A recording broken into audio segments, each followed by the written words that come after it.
ऐसा पैगाम फैलाया, ऐसी सदा फैलाई। देखो रहते थे कहाँ? संजर में।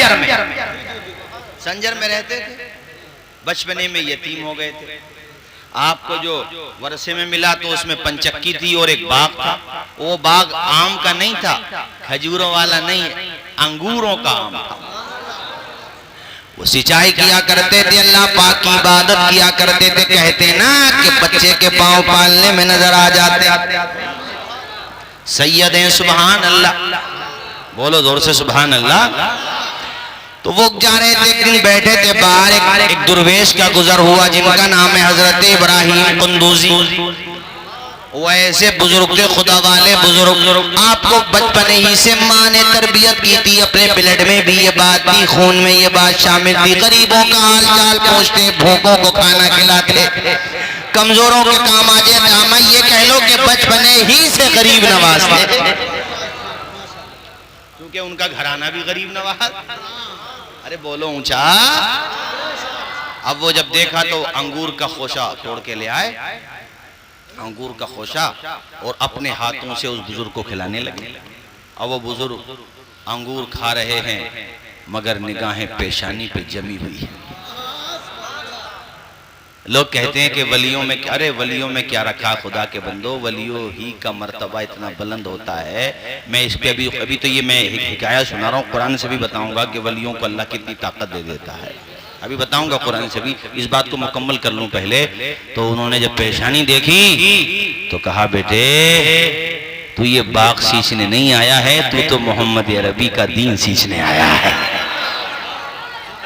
बात बहुत लंबी है, सुनाऊंगा तो बहुत टाइम हो जाएगा। मुख्तसर ये समझो कि उस फकीर की बात, अरे फकीर का मतलब खुदा वाला, अपने उर्फ में जो फकीर कहा जाता है इस माना में नहीं, दुर्वेश।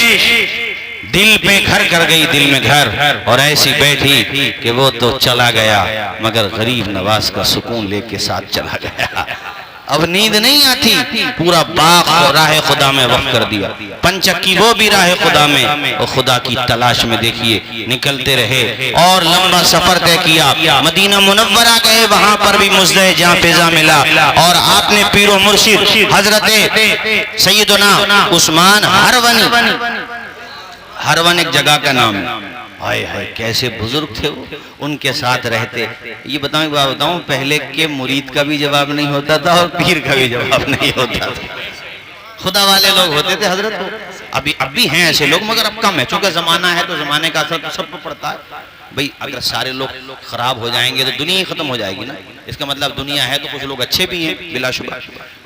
वैसे बुजुर्ग थे, अल्लाह अकबर, और खिदमत किया करते थे। अम्मा मुख्तसर ये समझ लो आप कि गरीब नवाज ने तालीम हासिल की, पीरो मुर्शिद की सोहबत में रहे, हुजूर नबी करीम की बारगाह में हाजिरी दी, यानी आपके रोज़े शरीफ पे गए, और उसके बाद जो जिम्मेदारियां आपको दी गई तो क्या दिया गया? भारत कितना बड़ा था बताइए उस वक्त। भारत ये नहीं था जवाब है नहीं, इसमें अफगानिस्तान भी था, अफगानिस्तान गालिबन था, पाकिस्तान तो था ही, और पाकिस्तान से कट के बांग्लादेश बना तो वो भी था, म्यांमार भी था उस टाइम तक। तो ये इतना बड़ा भारत था, यहाँ की जिम्मेदारी सौंपी गई, और देखो ऐसी जिम्मेदारी मिली कि जिसको हुजूर ने कुर्सी पे बिठा दिया कोई उतार नहीं सकता। एक अंग्रेज ने, कारी मुशर्रफ साहब अपनी किताब में लिखा, मुझे इस वक्त उसका नाम याद नहीं आ रहा, उसकी किताब का नाम मेरे जहन से मिस हो रहा अभी। उसने ये लिखा है कि मैंने भारत को बड़ी बारीकी से देखा, बड़े बड़े राजे रजवाड़े नवाब, बड़े बड़े अपने वक्त के न जाने कैसी कैसी रियासतें कायम हुई। अंग्रेजों का भी दौर आया, मुगलों का भी शासनकाल रहा, और भी बड़े बड़े दौर आए। वो अंग्रेज कहता है लेकिन मैंने एक ऐसी हस्ती देखी जो दुनिया में तो नहीं है मगर कब्र में सोते हुए भी भारत में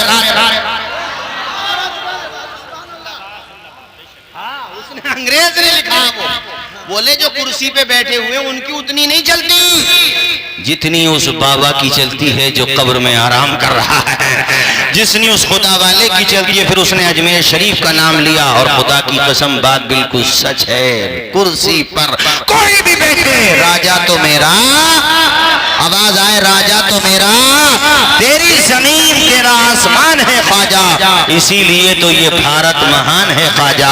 अरे इसकी जुल्फों में रंग किसने भरा, इस भारत के चेहरे को एक बेहतरीन खूबसूरत चेहरा किसने बनाया, इस भारत को सोने की चूड़िया किसने बनाया, गरीब नवाज के गुलामों ने बनाया। डकैतों ने तो लूट लिया, एक वो डकैत आए थे 7 समंदर पार से जो लूट करके चले गए, और भी कुछ लोगों को छोड़ के जो लूटते चले जा रहे हैं, मगर अजमेर के गरीब नवाज के गुलाम इस भारत को सींचेंगे मोहब्बत से, प्यार से और प्रेम से, और इस तरह से सींचेंगे कि फिर से दोबारा ये भारत सोने की चुड़िया बन जाए, अल्लाह करे।